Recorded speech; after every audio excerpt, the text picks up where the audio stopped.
Well, now we are moving to another kind of cooperation agreements, and this kind of cooperation agreement is based on the exchange of shares or on creating a new capital structure. So we are going to call them capital agreements. Capital agreements are based on shareholding. Okay.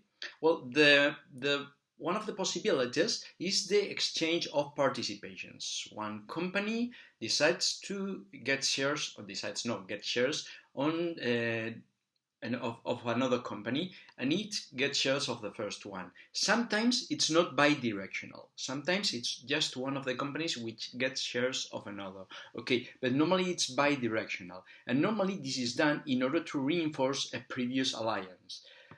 The key to be able to say that this is a cooperation agreement is that there is no merger. The companies don't merge.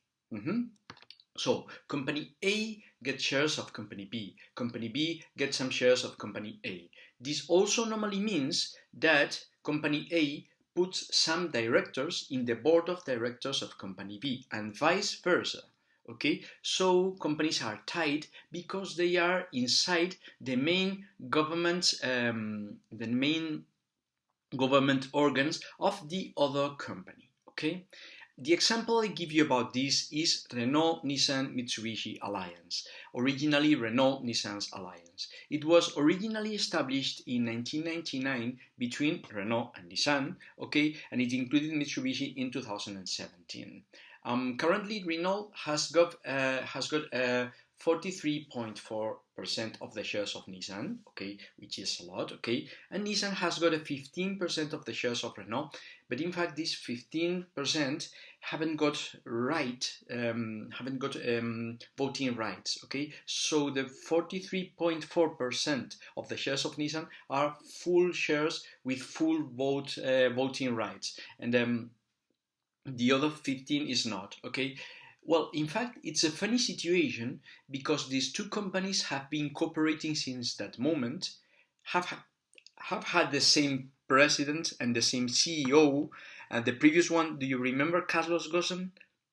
This man who was sent to prison in Japan and escaped and so on. Okay, this was Carlos Ghosn was the president of both Renault and Nissan, but they weren't merged.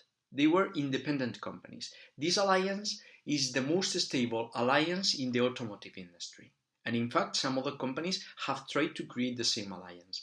There have been rumors about these companies that they were going to break up the alliance, or some other rumors that they finally were going to merge, but in fact, it never happened. And we are talking about 21 years. Along this period, they have carried out many cooperation activities. By many cooperation activities, I mean that, for instance, they have developed engines, they have developed commercial projects, they have developed some other engineering processes, okay, so the thing is that Renault and Nissan and now Mitsubishi have been cooperating since that moment.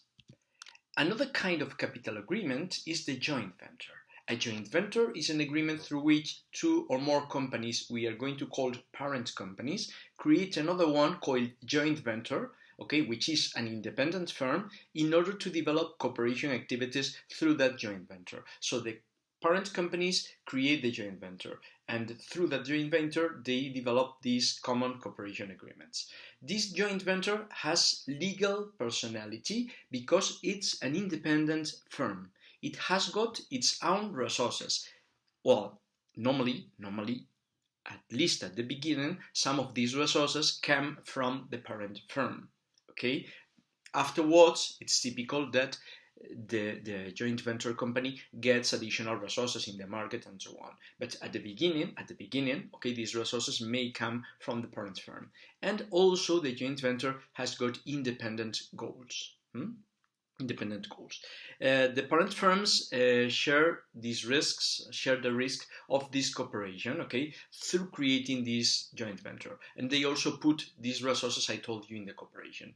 The terms of the joint venture company are clearly established about power, I mean who is going to rule the joint venture, the resources which have to be put by each of the parts, and so on. A joint venture may be balanced or unbalanced. I mean, a joint venture can be 50-50 or 70-30. Balanced and balanced, or 60-40, Okay, may also be national or international. An international joint venture, as we are going to study in lesson 5, okay, it's a joint venture established between a local partner, I mean, of the destination country where we want to enter, and our company, or more companies, okay, but at least one of the companies may belong to the target country where we want to enter. Well, a joint venture is considered to be a paradigmatic example of cooperation. Why? Because it tries to get flexibility, it tries to get efficiency. All the parts put their best resources and capabilities inside the cooperation, and so on. Look at the case of Nestlé. Nestlé was created by Nestlé and Coca-Cola. Coca-Cola put its capacity to bottle, its capacity to distribute, and so on. Nestlé put their knowledge about the product. So in fact, they created this iced tea drink, which has worked perfectly in the market for years. Okay? Now, the last kind of cooperation agreements we are going to study is the interorganizational networks. An interorganizational network is a plurality of agreements creating a framework which enables cooperation. What this means is that the companies included into an interorganizational networks are not continuously cooperating. They cooperate when they need it, they cease to cooperate when they don't need it, This is the case for these airline groups, such as Star Alliance, SkyTeam, Okay, the companies which are inside are cooperating some flights and cooperating some other activities and so on, but not continuously. When they need to do it, they do it. When they don't, they don't. Okay? Well, this kind of cooperation agreement also tries to achieve the main advantages of cooperation, which could be efficiency, flexibility, de-specialization of each of the partners, and complementarity between the partners. Okay? They try to get a competitive advantage of the entire interorganizational network, normally competing with some other networks, okay, or with big companies, bigger than you can be, okay. So the entire network can be competing with other network, and this in turn can help to create competitive advantages for the companies belonging to the network. So finally, let me tell you something about this interorganizational network. I said it at the beginning of the lesson, but I want to insist on it, okay? It cannot be a conglomerate or a group. Cooperation must be voluntary. If we really want to call it a cooperation agreement, it has to be established voluntarily between different parts, between different partners. If they don't have the choice to cooperate, then they are not cooperating, okay?